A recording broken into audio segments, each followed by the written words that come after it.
Hello, little ghouls and goblins. Welcome back to another episode number 4 of Game Masters 911, where you ask your gaming related questions and we try to provide some answers. I am your host, GeoQuester, and to my left, hide your children.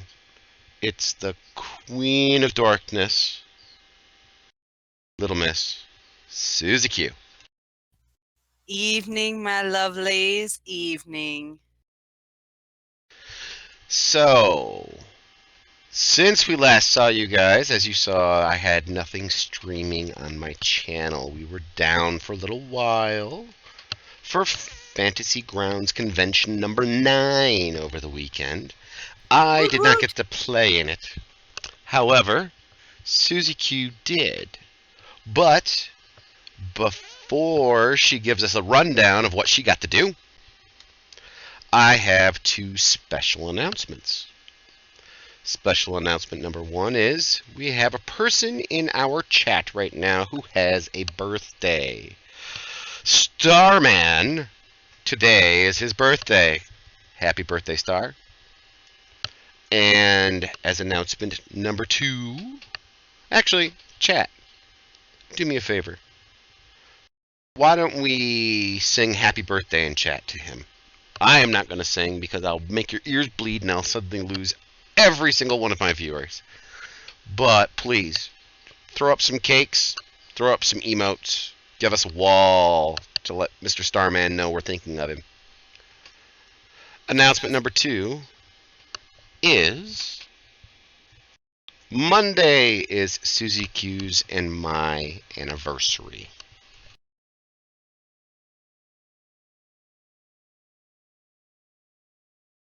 I am really surprised that she just didn't say all sorts of things. Like the fact that I've been strapped to you for 18 years and oh God, has it aged me? Oh dear God, oh dear God. Is that like kind of what you were looking for? Yeah, that's what I was looking for right there. Or something like you've sucked life out of me every single day that we've been married, something like that? Aw, that's so sweet. I know. You know, people say that women age like fine wine. My wife aged like milk. Piss off, you fud. I have aged awesomely. Yes, you're now cheese. So, Better than nothing. why don't you tell us about Fantasy Grounds Convention, Susie Q? What'd you get to do? Okay, so for Fantasy Grounds Convention, which, by the way, guys, if you didn't get to play in it, you really, really missed out. It was fantastic and awesome and wonderful. I did not get to play as much as I wanted to play or as many games as I wanted to play in, only because I have these little mutants living in my house, and they take up a lot of my time, unfortunately, especially on the weekends. But I did get to play on Saturday. I got to play with this awesome, awesome GM called Tazzy Cat. If you are on Fantasy Grounds and you see one of his games and he has openings, please join. He is a fantastic, absolutely awesome GM. He's wonderful.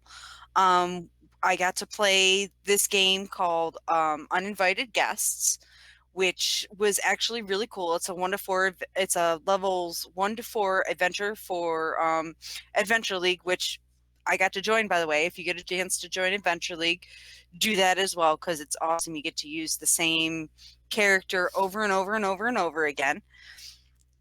And you get to level this character as you go, and you get some really cool stuff. Like my character got a I think it's it's a brooch of protection or a brooch of shielding, something like that. But it was really, really cool, and I loved it. Unfortunately, we didn't have the people who were supposed to come and play didn't show up, which was kind of crappy. So we ended up pulling some of our players from LFG, which if you don't know what LFG is looking for group. You can see it right in the TeamSpeak chats. There's an LFG chat room for it. We ended up pulling some people from LFG, which was really cool because we got some really cool people out of that. And then one of the original people who had signed up besides myself and I think one other finally showed up like an hour late, but it's all good. We got it in there. We didn't get to finish the adventure, unfortunately, but still had a really really good time. If you can get to it next year, please. They run I believe they run twice a year, once in the spring, once in the fall. And they usually have games filled up for Friday, Saturday, and Sunday. So please, I mean, even if you have to play like late at night, dude, suck it up, be tired the next day, because you're gonna have so much fun doing that. Awesome. Great. And a special shout out to Tazzy Cat. Thank you very much for streaming it as best you could. I know that you were having some technical issues. But Tazzy Cat is from New Zealand. So he has kind of a wonky time for games for anybody from the US or for the UK. And I have to say, I got to watch and listen in on the game for quite a while, and the guy is amazing. He is an absolutely amazing game master. Please, by all means, go check him out. One other big piece is rarely do I ever promote anything on Kickstarter or a product or anything like that. However, a product came across my desk today, which is in its demo version, and it's on Kickstarter right now, and it's called Dungeon Builder. It makes isometric dungeons for role-playing games in a hand-drawn style, and it's a computer program, and it's incredibly simple to use. It's got 11 days left on its Kickstarter. It's already been fully funded, but if you want to check it out, there's a link in the chat. There's also a link here on the screen for you, which I'll leave up for the entire game, so that way anybody who's watching this later on YouTube can go to it as well. But they have a demo version of it, which is kind of a light version. You can't save, you can't export, but you can always use your print screen function in order to utilize the maps you make. But there's a demo version of it, and it's so easy and fast to make stuff, and it is gorgeous, absolutely gorgeous. I highly recommend everybody go ahead and check this out. Definitely. I've already had a look at it.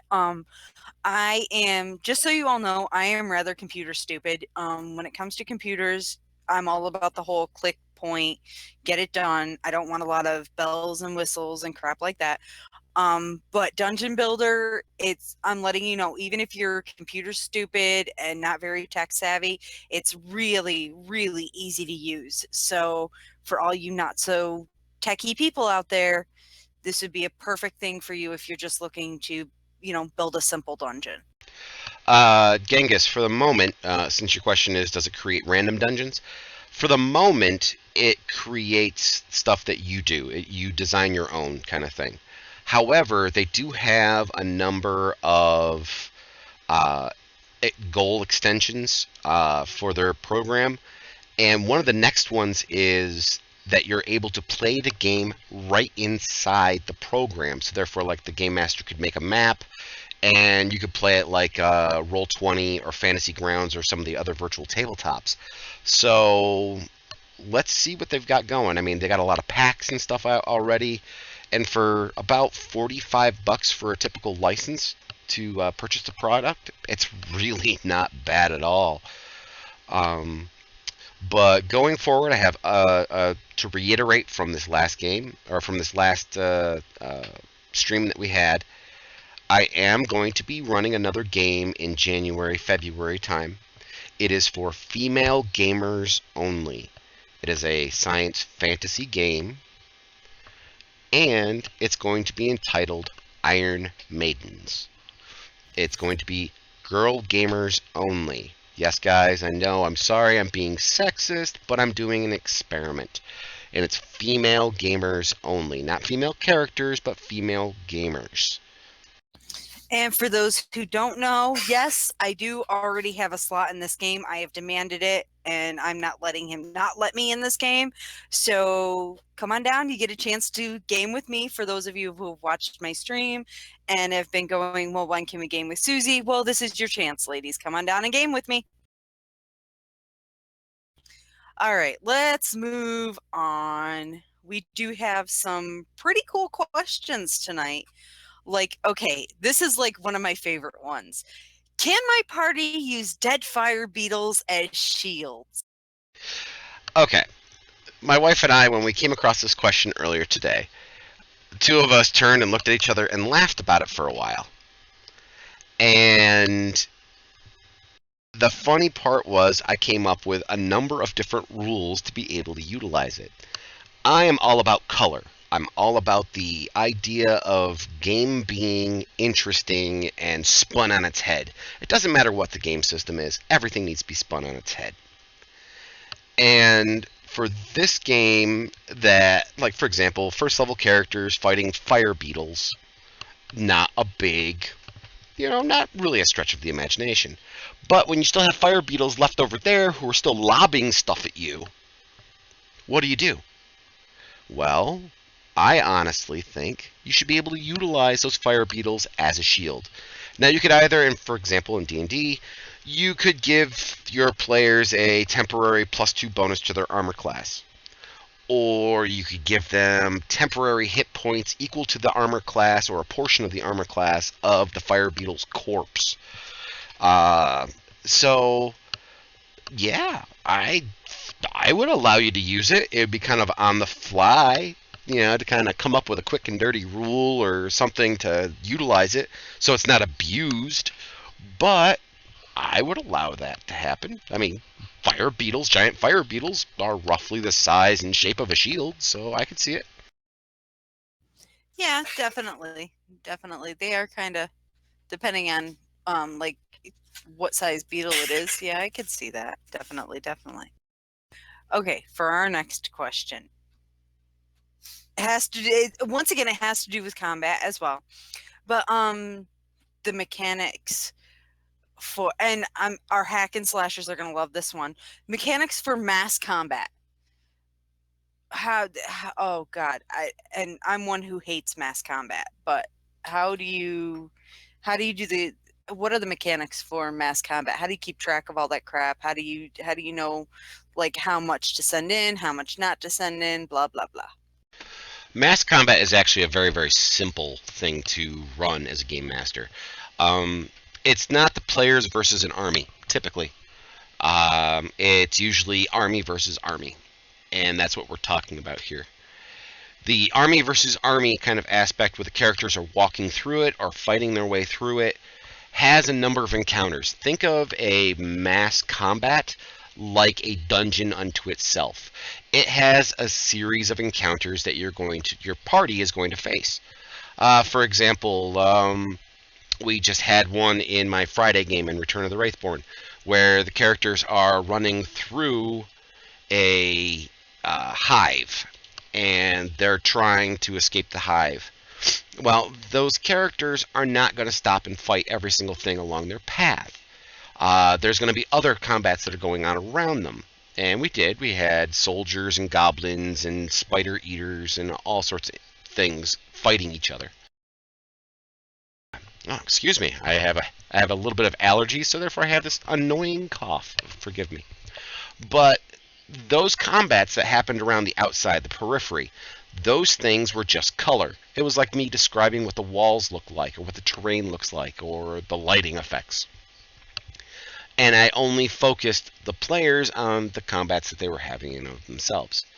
If you think of the movie like Lord of the Rings or The Hobbit, those big battles. Now, we watched the battle from far, far away as the spectators, but when we zoomed in to see what our favorite characters were doing, it was individual combat. It was, the heroes against a troll, even though there was swarms of goblins being attacked by elves and ghosts killing Oliphants and etc.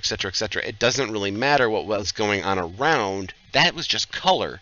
it didn't directly affect the PCs, so mass combat doesn't need to directly affect the PCs other than being a backdrop.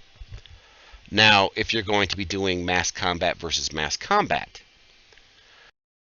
so your PCs each take, for example, a unit and takes that unit into an army, into a war, and you're doing something on a grander scale, then you have to start looking at utilizing different sets of numbers. You could utilize something from an old Games Workshop or something like that, where you're using some kind of mass combat rule.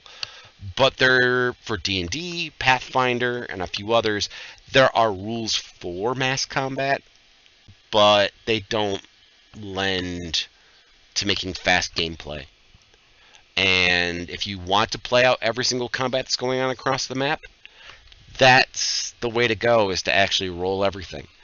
But if you want it just to be used as a backdrop to what the players are doing, because after all, they're the heroes, they're the focus of your story, then that's what you're going to do. You're just going to focus on your PCs.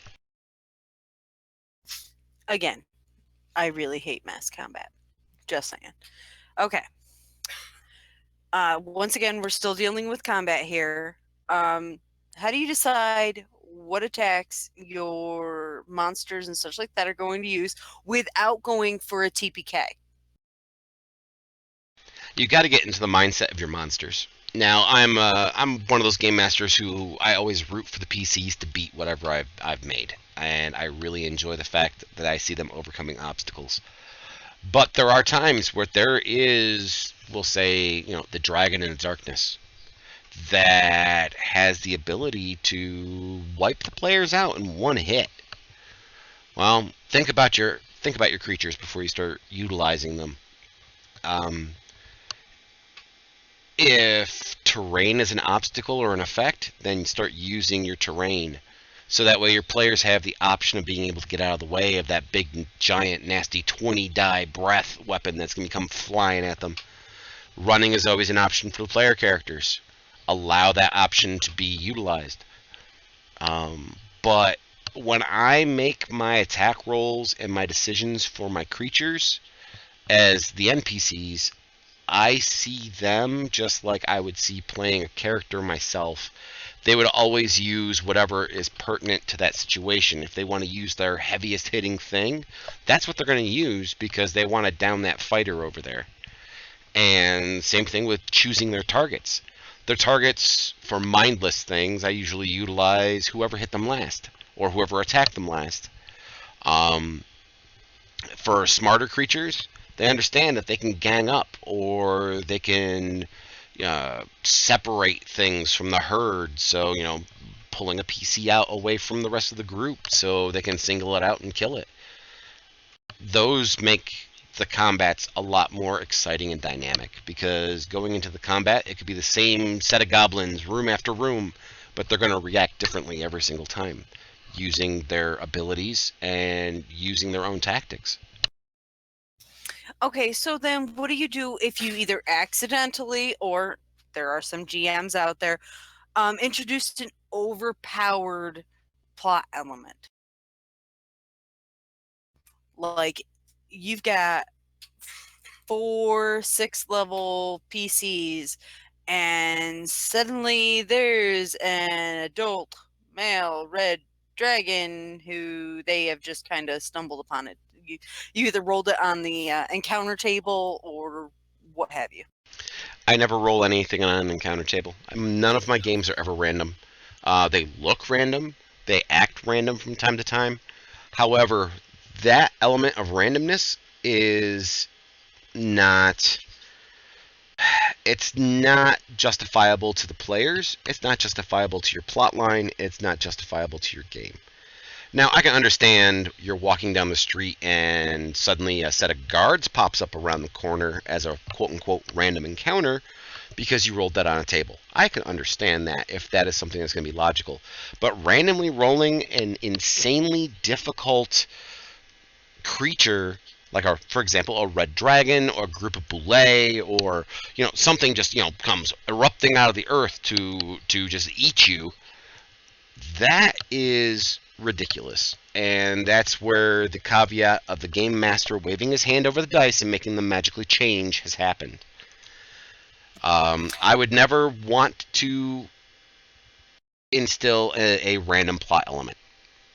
Okay. That being said, overpowering plot elements that were actually designed into your game. For example, you have, oh hell, I'll use what is it? The Return to the Elemental Evil one, Princes of the Apocalypse. In one portion of it, you're about a 6th to 8th level PC, and there is a Elder Earth Elemental who comes out who is a CR22. And you're a group of 6th to 8th level PCs. How do I handle that? Well, as the game master, I've got to make sure to pull my punches a little bit. Still instill the fact that there is going to be some kind of detriment if you don't handle this creature. Like, instant death from being hit by a punch. But, as they have in the module, there is a magical pick that the NPC has that can destroy everything and take care of it all and banish the elemental back to his plane. By the way, spoiler alert for anybody who hasn't played it yet. I would utilize that giant plot element, being the Elder Earth Elemental. I would utilize him once again, like a trap or like environment. He would punch very, very slowly, giving you an opportunity to react, to get out of the way, or I would adjust his stats. I would, muck up his dice rolls. I would do all sorts of stuff just to make it look like, he's missing and that you're faster than he is and all the rest of those kinds of things. Just so you have an opportunity to deal with the actual encounter going on around you. And to make it colorful, to make it dramatic, to make it, let's be honest. I've seen players who are just about shitting themselves on the edge of their seats with that specific encounter, who have spent weeks preparing for that encounter because they walked in on it and it's like, and that's where the session ends. I've seen them do it. I would run it a little bit differently than it's written, most likely, because I side with the PCs. This is very true. Okay, running right along with combat. What do you do about those players? And you've had them, I've had them. I'm sure there's other GMs out there who have had them. They continually argue with you about the number of actions they have in a round, and they're constantly trying to either wheedle out more actions, or they're trying to do something with a bonus action that can't be done with a bonus action. One of the big questions I've run into concerning this is, can I cast 2 spells around if I'm using my bonus action to cast one of those spells? Oh boy. Now, I rule in my games, because I'm old, that you can never cast 2 spells in a round. Even though the player's handbook in 5th edition allows you to cast 2 spells in a round, as long as one is a bonus action and one is a regular action, you have blah, blah, blah, blah, blah. I prefer to only have 1 spell cast in a round, because that's just the way I am. I am the game master. That's the way I've said it. I'm going to keep utilizing that rule over and over again, and I'm going to be consistent with my ruling on that. But I've seen players try to get more actions by utilizing their bonus actions. I've seen them try to do all sorts of crazy crap. Offhand attacks, 2-weapon fighting, extra spells, you name it. I don't have a problem with the player coming to me and saying, can I get a bonus action for such and such? I have no problem with that. I do allow certain things to happen that are not exactly by the rules, but I try to be consistent with it as far as I can be. And whenever somebody tries to wheedle those extra actions out of you, be consistent with your ruling on it. That's the whole point. Just be consistent with it. Mm-hmm. Definitely. Oh, there's a question out of the chat that goes along with that. Do I consider to be cantrips to be a spell? I I've been thinking about that rule more and more as I get more and more spellcasters in my groups. And to be honest, I'm beginning to lean more towards allowing a cantrip as a bonus action, plus a regular spellcast. I'm beginning to lean that way. I haven't decided yet. I'm still on the fence. I don't think cantrips really count as a spell because it's a cantrip. I mean, we've never counted them as spells before. It's just been kind of something, you know, you don't even have to memorize cantrips. They're just kind of there. Right, and as being the fact that they don't have any sort of real cast duration for the most part, they don't have any real action component to them, and they have no memorization or slot number of components to any of them. I can see why I can allow it. And as I said, I'm still on the fence, and I'll be making my decision probably when somebody asks. Aha. Okay, we're going to move on to character creation now. I was looking online earlier today, and actually, this was one sent over to me by GeoQuester, who happened to find this one before I did. Okay, so we have a GM who wants to have everybody roll their characters, but have them know like their whole backgrounds, sires, you know, the whole 9 yards. But he wants to run a one-on-one with each of these players after their characters have been made, so that they can, you know, find their sire and their clan and whatever and whatnot. Options: is this a good idea? Is this a bad idea? How do you work this out? Because your players already know like everything about themselves. They're not finding anything out. So Okay, this is actually kind of a lengthy explanation. So give me a moment while I catch my breath here. Alright, now the question originally comes from Vampire the Masquerade. There are two types of character creation in Vampire the Masquerade. One is called the coterie, and the other one is called the backstory. The coterie is where players all sit down who are going to be a part of the play group, and they make their characters together. And that way, when they're making their characters together, they can all complement each other on their abilities, on what clans they belong to, and all the rest of those types of things. And that way, they're much more cohesive. Because they, as they say in the Masquerade, coteries would be made as cohesive units. So when people are discovered and brought into these coteries, they would have complementing abilities. What this game master has been asking, the storyteller is asking, is he wants to make the coterie, but he wants to do a backstory on how the players became that way, and he was concerned that by making their character in advance, that they would know what was coming.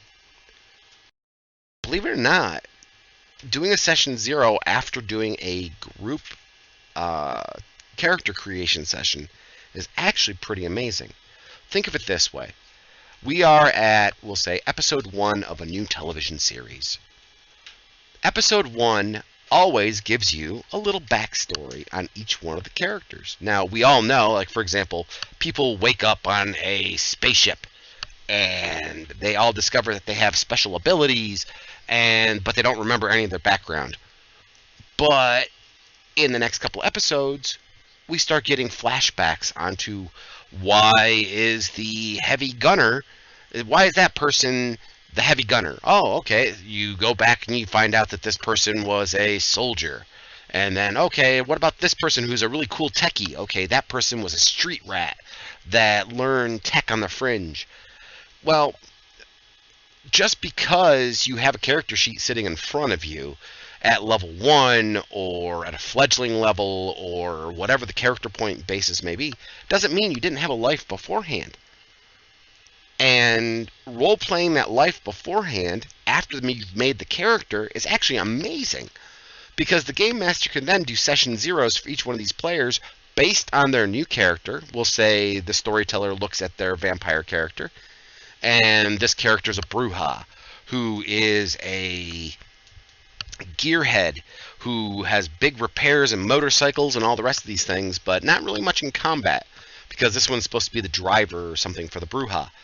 Well, that person in the past, before they got turned, before they were embraced, that person could have a whole background story of being a limo driver or a motorcycle gang member that ran afoul of these vampires or befriended a vampire or some such thing, and that's where the backstory is.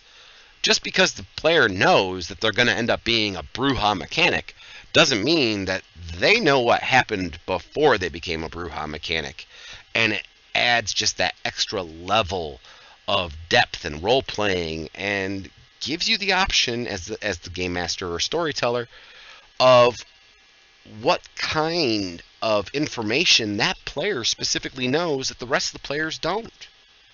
So, oh yes, you can utilize a a, a game session of doing character creation together where all the players know each other, but you can do session zeros where the players know absolutely nothing about each other, and they can be solo adventures, and they're a lot of fun. I did it with my Friday game. It is a ton of fun.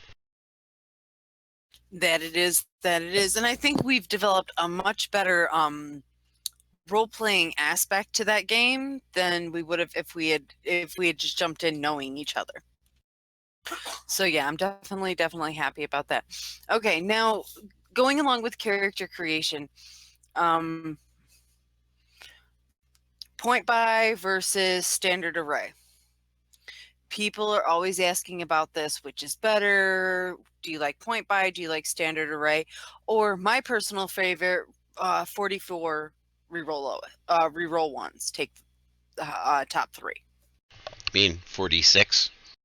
Yeah, 46 reroll ones drop the lowest. Each system has its strengths and weaknesses when it comes to character creation. Each system and each style has its strengths and weaknesses. Standard array. Every player at the table knows that they're on the same power footing. They all have the same stats, even though they're arranged to whatever direction they want them to be arranged in. Point buy. Everybody has the same power level once again. However, now you can tailor it a little bit more to your own specifications.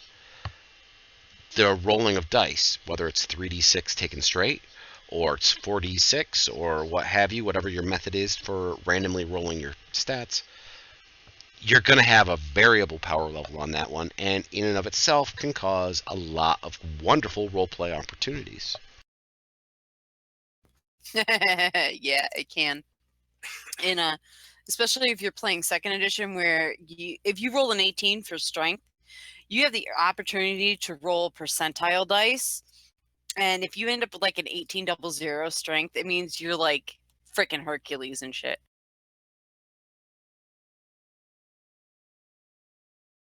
Okay. All right. Now let's move on to the players themselves. All right. How do you deal with the whiner babies? For those of you who don't know what a whiner baby is, they're the disruptive players that if you say anything to them, pitch their hissy fit, flip the freaking table, lose their mind, and bitch, moan, groan, and complain about everything. Hashtag triggered. Hashtag safe space. I'm sorry, if I've triggered you or you need a safe space on this, bite me. If somebody's going to whine, cry, and complain, now, all right, everybody's going to have a moment in gaming where they feel a little picked on. Unfortunately, gamers, for the most part, as a generalization, gamers are the nerds and the geeks and the people who have social awkwardness. So therefore, when something negative happens to a character on a semi-regular basis, sometimes they feel picked on. And it is a valid feeling for them to feel.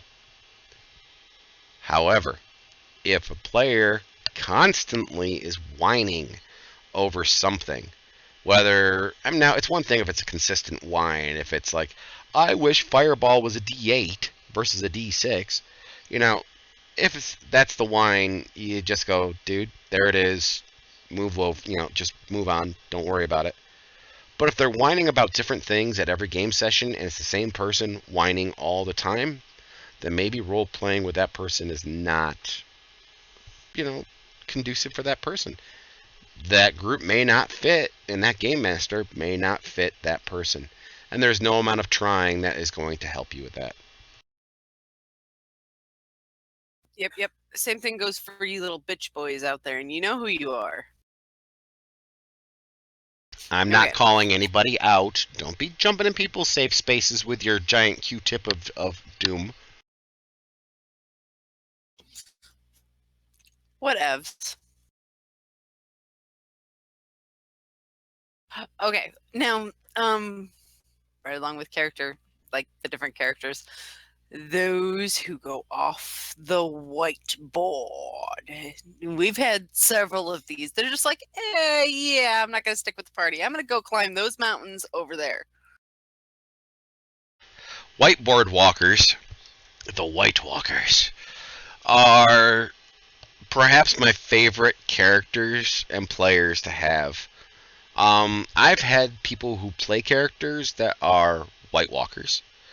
I've had players who are White Walkers. These are the guys and girls that will not follow a plot line for nothing. You give them an option of plot lines to follow, they choose option Apple.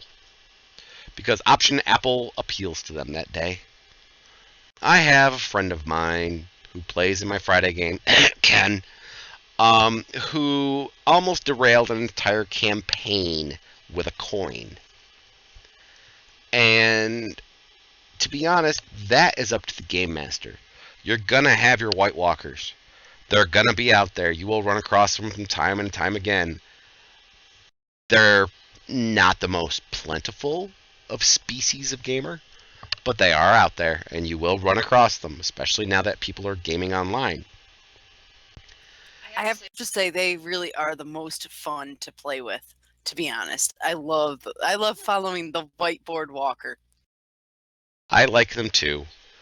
But at the same time, they do drive your plot into the dirt because people will lose plot very, very quickly if you have too many White Walkers at your table.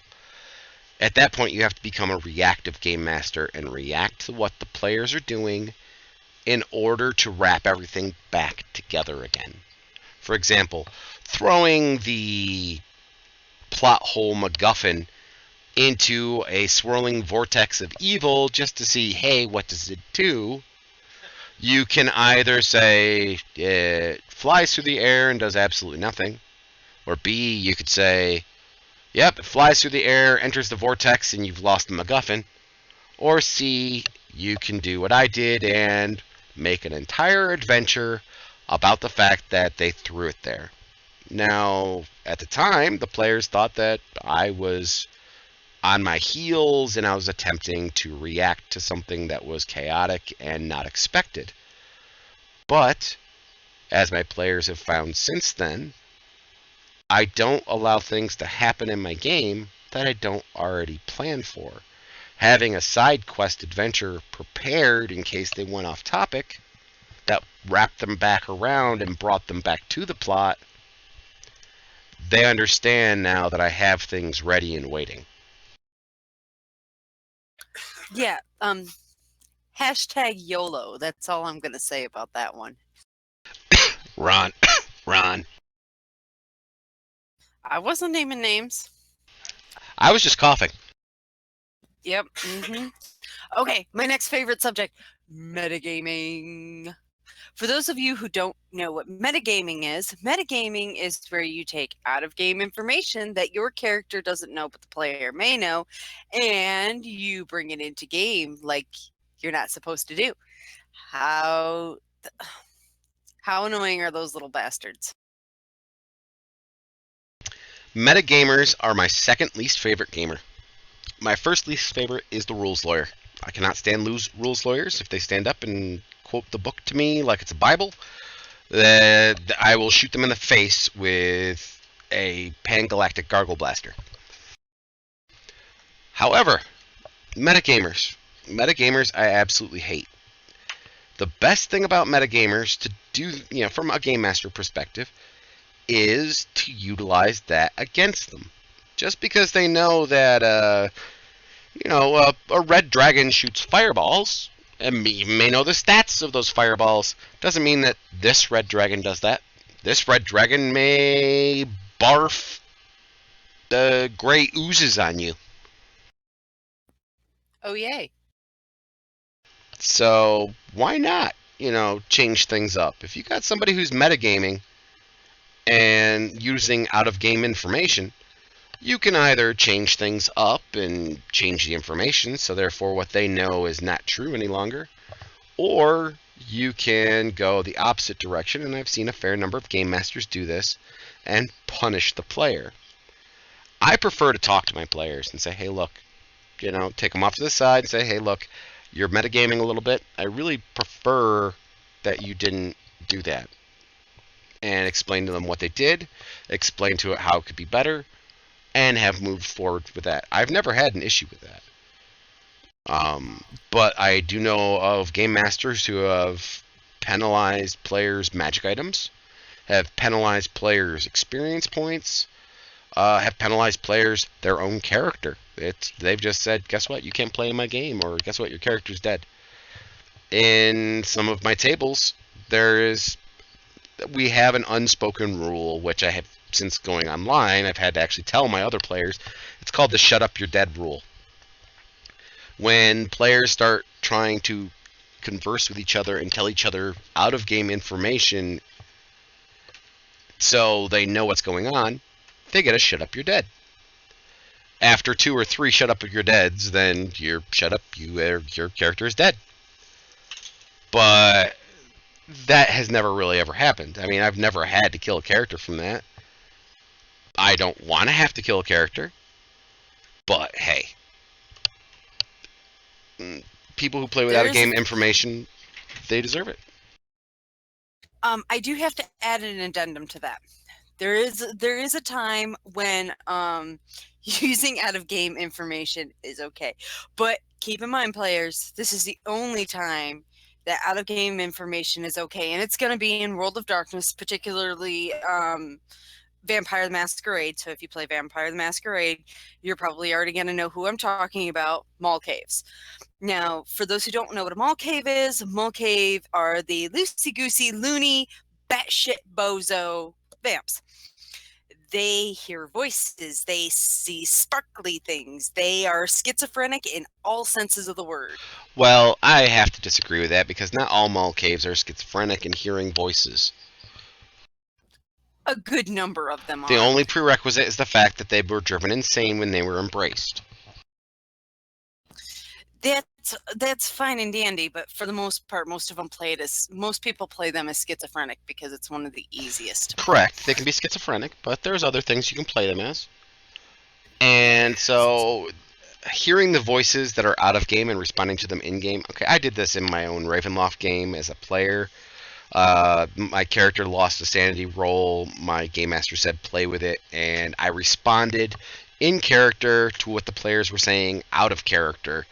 And so the in-player characters, they had no freaking idea what I was talking about. And it was interesting. It was fun for a night to do something like that. But that's entirely different. That's not playing with out-of-game information. That's just being a Looney Tune and bringing some enjoyment and some oddity to the table. Okay. But let's talk about the Game Master side of it. Game Masters, by all means, go ahead and use out-of-game information. If you know that your player character, or if your player at the table is terrified of spider, has extreme arachnophobia, by all means, you describe to the last little hair on that beady little bastard's face exactly how this spider looks as it crawls towards that character, because that will terrify the shit out of that player. I love that. It's only because you've actually done that. Didn't you send one of your players into like a freaking full-blown panic attack, breathing into a bag, needing a quiet space kind of thing? Yes, and I sent another player at a convention into the bathroom at two separate occasions in one game session to go throw up. See, that's awesome. Yeah, I like that. Okay, updating character sheets. Do you want when we have to update our character sheets? And for those of you who are online players, you already know you can do that as like usually on a long rest. Level your character the whole 9 yards. But for those of us who are on tabletop, we don't have that option. We kind of have to be like, okay, do I level it here? Do I level it there? Can I take my character sheet home and level it? Does my GM want to see my character sheet while I'm leveling it? That kind of thing. Give us the skinny. First of all, your game master should always give you opportunity to level your character when your character levels. Whether you're using the optional rule of downtime to train your character to a new level, or if you're utilizing whatever rule, the game master really should give the players opportunity to level their characters. Speaking of which, Sunday players, leveling your characters before game session Sunday. But I prefer, as the game master, until I get to know my players very, very well, I prefer to look over their character sheets as they're either in the process of or after they've completed their updates, because I need to know how to build my encounters around what kind of level advancements you've done.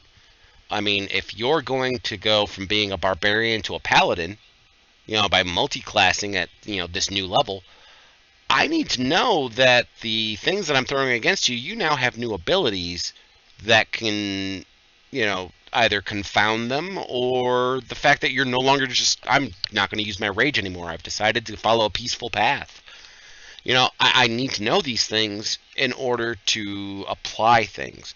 Because if I'm weighting all of my combat encounters on the fact that you're going to rage, but you're no longer going to do it for whatever roleplay reason, then I need to back that off a little bit, or else things are going to end up being too tough. That's very true, and I don't know. I've been getting that response a lot, that people who are playing barbarians are like switching over to different classes, like a wizard or a bard, or some sort of spellcaster class with the freaking barbarian. I don't get that. They're min-maxing on that one. They want to have both the best of combat and magical combat. That's what they're trying to do. There is certain role play opportunities for something like that, like think of like a shaman or a witch doctor, or some kind of like Wakani or something like that, where you're just a raging Looney Tune of a spellcaster. But what they're doing is they're really just honestly they're just trying to get the D12 hit points in order to get their squishy little spellcaster up so it doesn't die at the first sight of a toothpick. Okay. Now, you always call yourself a GM. Always. DM versus GM. I've heard Dungeon Master. I've heard Game Master. I've heard Storyteller.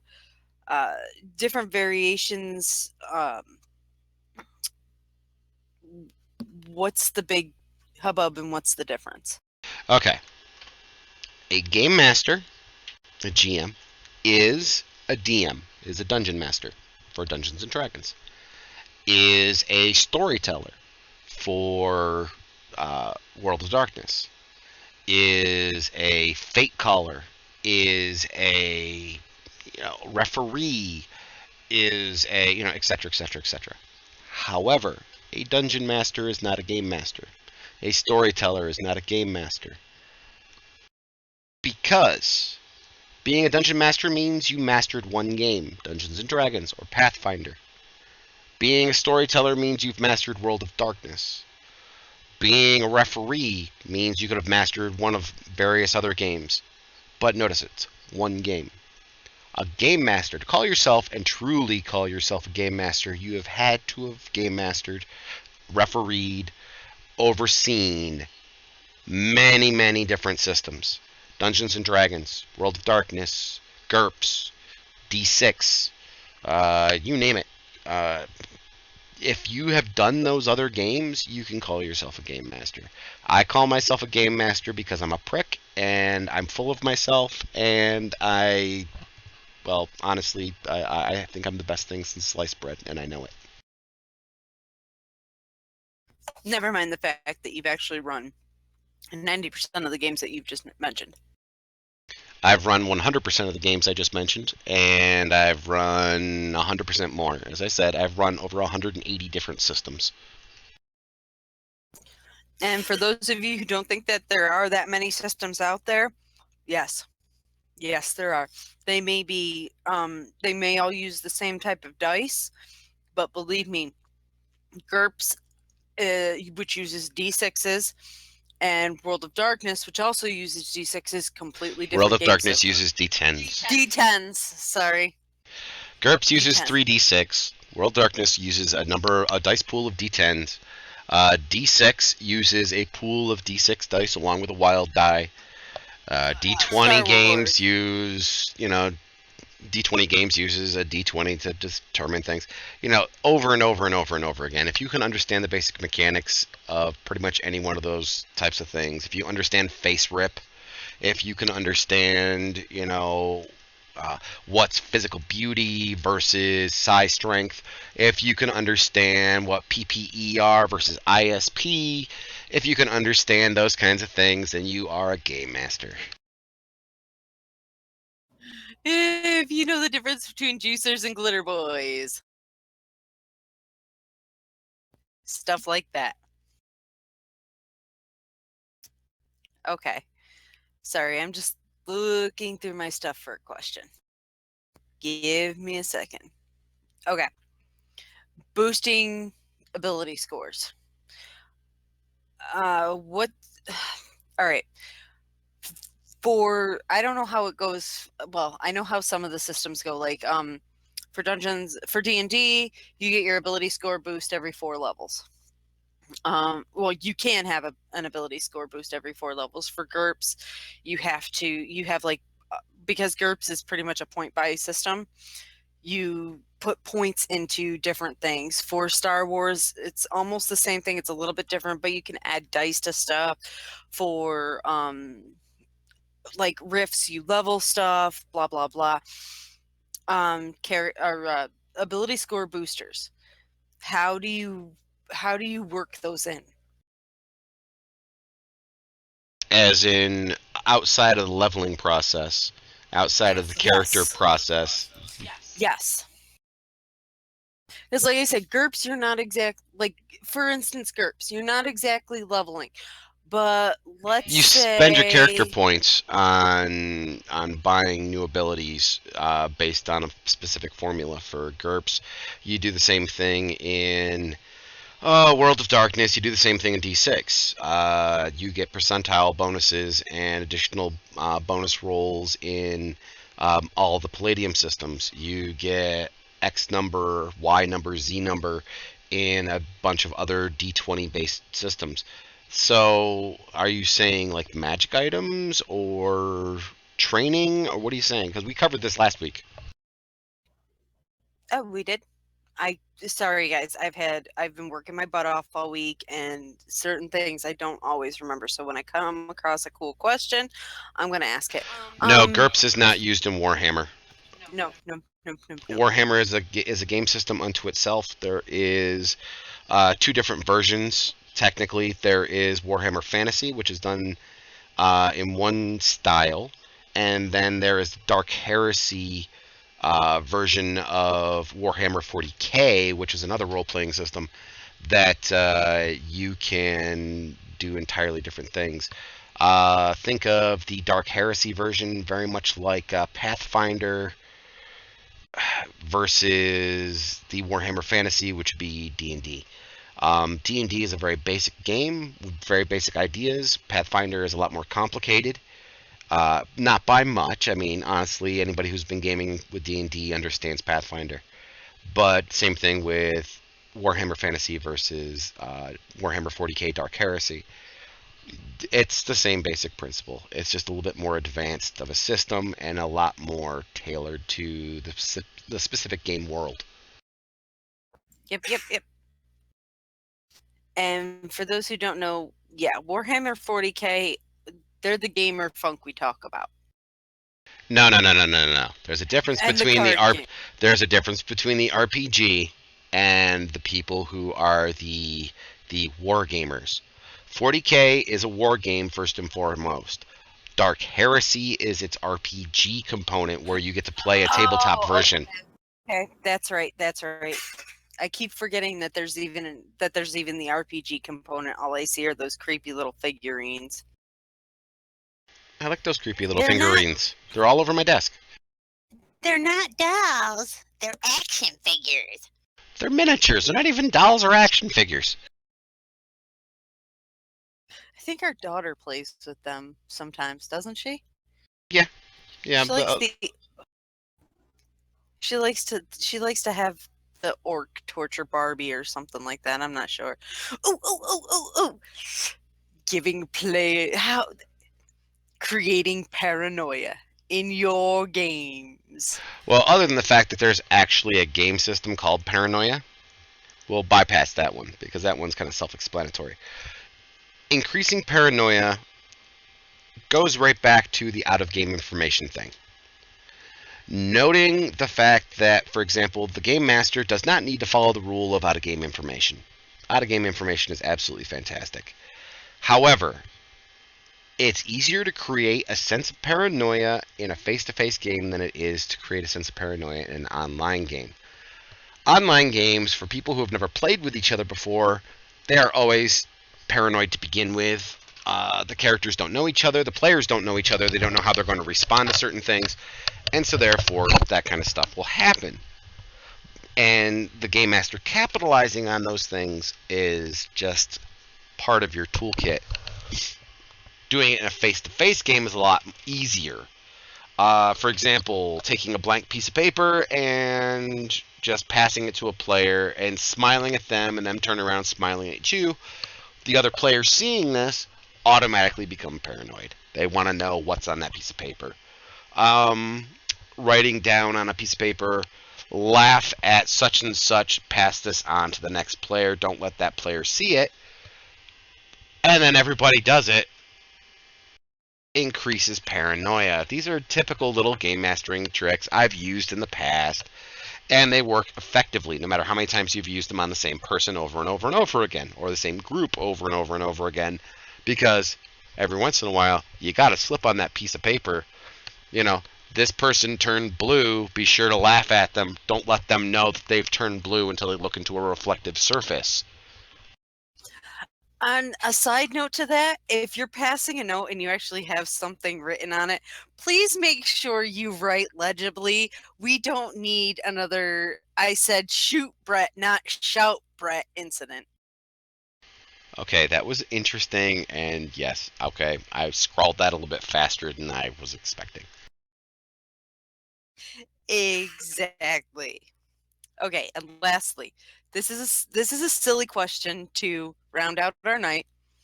Identifying potions and poisons and the such by tasting them. I love doing that to players. Poof! You're an elven spider. Something like that, yeah. I never give the full effect of a potion or a poison to a player character who tastes it. In 5th edition, they have the whole idea of sleeping with your magic item to figure out what it is.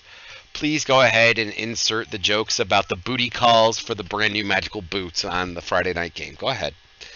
But, at the same time, if players are playing their characters in the idea of they've actually found a potion, if you know that all red potions are healing potions and you find a red potion, you would automatically assume that that red potion is your healing potion. Same thing with all blue potions are mana potions, or what have you. Tasting something to determine what its effects are, and possibly even getting a lesser effect, is something I enjoy to see. It's rare that it happens because the role-playing opportunities kind of bog down play sometimes. But I don't mind doing it, and I've done it in the past where a player gets a potion of invisibility, their character dips a finger into it, puts it on their tongue, and or dips their finger into it, and they see the tip of their finger has disappeared, but they can still feel it there. Or they taste a poison and their tongue goes numb or swells up, or a negative effect happens that's not going to be something detrimental to them. But at the same time, I've also done the same thing where the poison did not affect them at all, and then they drank the entire vial and were poisoned. And they've gotten upset, saying, "But I tasted it first." Well, you needed the whole dose in order for it to work. Aha. See? You learn cool stuff like that. All right, you little geeklets. It is our time to bid you adieu, farewell, and good night. Have a good night, ladies and gentlemen, and thank you once again for tuning in to Game Masters 911 here on GeoQuester Gaming.